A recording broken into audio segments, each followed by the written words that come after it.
그날 언니를 미워한 이유. 병든 부모님을 돌보며 언니를 원망하던 동생이 병원 CCTV와 아버지의 일기를 통해 충격적 진실을 알게 되는 이야기입니다. 서로를 사랑하지만 표현하지 못했던 두 자매의 진짜 화해 이야기입니다. 언니는 사실 매일 새벽에 병원에 왔었습니다. 동생도 그 사실을 알고 있었습니다. 둘 다 서로에게 먼저 말을 못 꺼낸 것이 문제였습니다. 어두운 병원 복도. 벽시계가 새벽 3시 17분을 가리켰습니다. 복도 끝에서 한 여성의 실루엣이 조심스럽게 다가왔습니다. 정장을 입은 언니는 발소리를 죽이며 병실 문 앞에 섰습니다. 언니는 문손잡이를 잡았다가 놓았다 하면서 망설였습니다. 작은 가방에서 봉투를 꺼내서 현금과 쪽지를 문틈 아래로 조용히 밀어 넣었습니다. 오늘도 미안해. 언니는 뒤돌아서서 쓸쓸하게 걸어갔습니다. 아침 햇살이 들어오는 병실에 동생이 바닥에 떨어진 봉투를 발견하고 봉투를 열어보니 50만 원과 쪽지가 있었습니다. 쪽지 내용은 병원비 보태 쓰고 너도 좀 잘 챙겨 먹어라고 언니가 쓴 쪽지였습니다. 동생은 표정이 복잡하게 굳었습니다. 짜증과 서운함이 뒤섞였습니다. 또 돈이야. 돈만 보내면 다야. 침대에는 산소호흡기를 착용한 부모님이 조용히 누워 계셨습니다. 동생은 아버지의 이마에 젖은 수건을 얹어드렸습니다. 복도 자판기 앞에서 간병인 2명이 커피를 마시며 대화 중이었습니다. 동생이 물병을 들고 지나가다 간병인이 하는 말을 듣고 잠시 멈추고 들어보았습니다. 301호 큰딸, 요즘도 안 와? 한 달째 못 봤어. 돈만 붙이고. 동생은 밤낮으로 고생하는데 동생은 입술을 깨물며 그냥 지나갔습니다. 어깨가 축 처져서 힘이 없었습니다. 어깨가 축 처진 채로 입술을 깨물며 그냥 지나갔습니다. 병실로 돌아온 동생은 창가에 서서 밖을 보면서 한숨을 쉬었습니다. 언니는 뭐 하고 사는 걸까? 그때 간호사가 노크하고 들어왔습니다. 저기 혹시 환자 분차트 정리하다가 찾은 건데요. 간호사는 낡은 검은 수첩을 건넸습니다. 아버님 물건 같아서요. 침대 밑에서 나왔어요. 아, 감사합니다. 동생이 일기를 읽기 시작했습니다. 2024년 10월 15일. 오늘 새벽 3시쯤 큰애가 왔다 갔다. 둘째가 자는 걸 보고 살금살금 들어와서 내 손만 잡고 갔다. 봉투도 놓고 갔더라. 둘째가 서운해할까봐 숨기는 것 같다. 큰애도 참 마음고생이 심하겠다. 동생의 눈이 커졌습니다. 새벽에 다음 장을 넘겼습니다. 2024년 10월 22일 큰애가 또 새벽에 왔다. 이번엔 4시였나? 회사 야근하고 오는 것 같다. 나한테 아빠 미안해. 낮에는 둘째 눈치 보여서 라고 작게 말하더라. 가슴이 아프다. 2024년 11월 3일 둘째가 오늘 새벽 화장실 갔다 오다가 큰애 보고 깜짝 놀란 것 같다. 큰애는 몰랐겠지만 둘째가 복도에서 지켜보고 있었다. 그런데 둘째는 모른 척하더라. 왜일까? 서로 왜 이렇게 조심하는 걸까?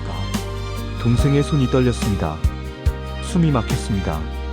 아빠가 알고 계셨댔어. 새벽 4시 동생이 화장실에서 나왔습니다. 졸린 눈을 비비다가 복도 끝에서 누군가 병실로 들어가는 모습을 목격했습니다.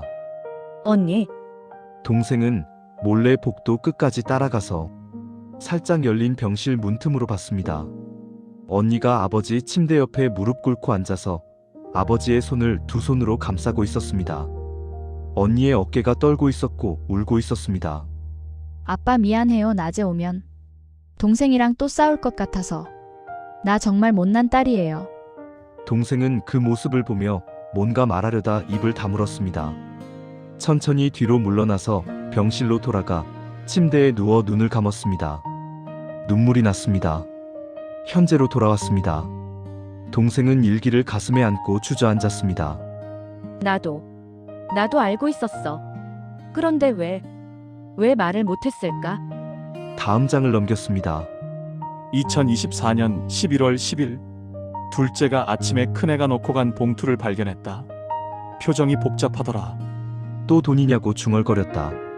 둘째야, 큰애는 내가 봉투만 보고 서운해할 걸 모를 거야. 큰애야, 둘째는 내가 새벽에 온 걸 알고 있을 거야. 너희 둘 다 서로 사랑하면서 왜 그걸 말로 하지 못하니? 2024년 11월 20일 내가 죽기 전에 두 딸이 진짜로 마주 앉아 대화 한번 했으면 좋겠다. 숨기지 말고 오해하지 말고. 언니 매번 와줘서 고마워. 동생아, 내가 있어서 든든해. 그 한마디면 되는데. 동생은 일기를 바닥에 내려놓고 얼굴을 감싸고 오열했습니다. 나 바보같이 언니가 왜 낮에 안 오는지 알면서도 왜 서운해한 거야? 왜 말을 안 한 거야? 동생은 눈이 퉁퉁 부은 채 간호사실로 갔습니다. 저기 혹시 CCTV 영상 볼 수 있을까요? 밤 시간대로 CCTV요? 무슨 일이? 제가 확인하고 싶은 게 있어서요. 작은 모니터실에서 동생이 경비원 옆에 앉아 화면을 봤습니다. 시간을 빨리 돌려니 보니 화면 속의 시간이 새벽 2시, 3시 15분을 가리켰습니다. 복도에 언니가 나타났습니다. 정장 차림으로 피곤한 걸음걸이였습니다. 병실 앞에서 망설이다가 봉투를 문틈에 넣고 갔습니다. 날짜를 더 뒤로 돌려주세요. 화면이 바뀌어서 다른 날, 역시 새벽 3시에서 4시 사이에 언니가 오는 것이었습니다. 또 왔던 것이었습니다. 매일 왔습니다. 동생의 눈에서 눈물이 주르륵 흘렸습니다. 매일 왔었네. 매일. 해질녘에 동생이 복도를 왔다 갔다 했습니다. 휴대폰을 꺼내 언니 연락처를 봤습니다. 전화를 걸까 말까 고민했습니다. 그때 엘리베이터 문이 열렸습니다. 언니가 내렸습니다. 평상시처럼 정장 차림으로 쇼핑백을 들고 있었습니다. 두 사람은 복도에서 마주쳤습니다. 어색한 침묵이 흘렀습니다. 왔어. 부모님 어떠셔? 똑같아. 이거. 과일하고 영양제. 너도 좀. 언니. 응. 언니. 언제 자? 뭐. 매일 새벽 3시에 오고 낮에 회사 다니고. 언니 언제 자? 주말에도 와. 언니. 잠은 자고 다녀. 언니의 얼굴이 굳었습니다. 쇼핑백을 떨어뜨렸습니다. 너. 알았어? 응. 알았어. 3달 전부터 봤어. 3달 전부터? 응. 그런데 나 모른 척했어.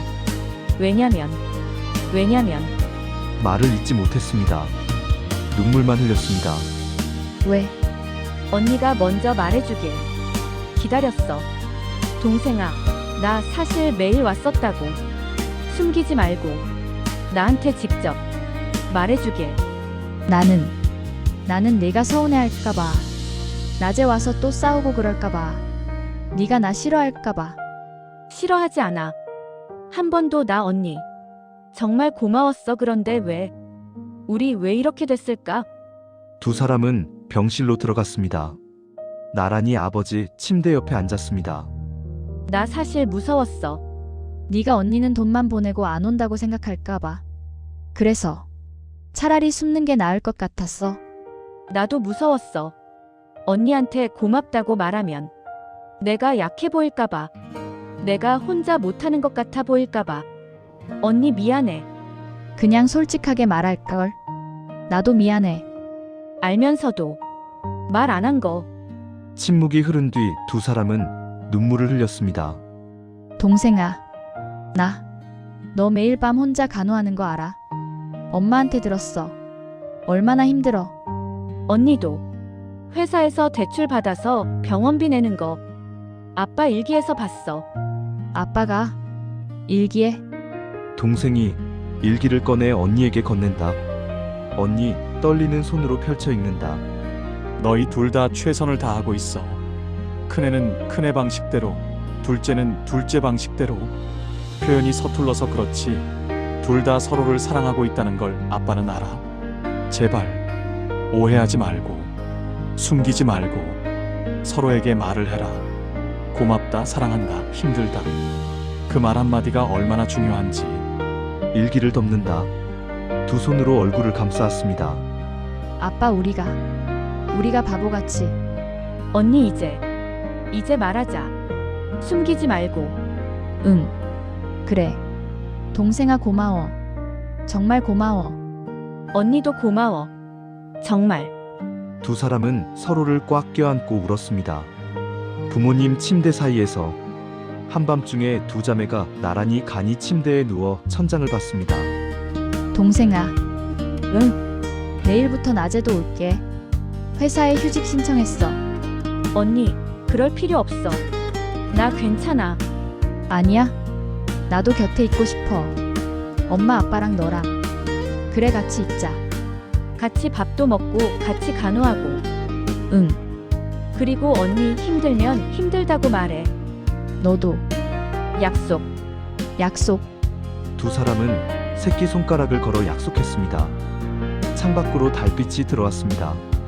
평온한 얼굴의 부모님과 손을 맞잡은 두 자매는 화창한 봄날에 병원 정원에서 휠체어에 앉은 아버지와 어머니와 함께 있었습니다. 부모님은 많이 회복하신 모습이었습니다. 언니와 동생이 양옆에서 휠체어를 밀고 있었습니다. 우리 딸들 요즘 사이 참 좋아 보여서 기분이 좋구나. 맨날 붙어 다니더라. 엄마, 이 친구가 안 떨어져요. 언니가 맨날 과일 사오라고 보내잖아. 좋다. 정말 좋아. 네 사람은 따뜻한 햇살 아래서 함께 걸었습니다. 푸른 하늘에 벚꽃이 흩날렸습니다. 사랑은 표현해야 전해진다. 그걸 이제 알았구나. 아빠는 정말 행복하다. 서로 사랑하지만 표현하지 못하는 가족이었지만 오해가 아니라 소통의 부재가 문제였다.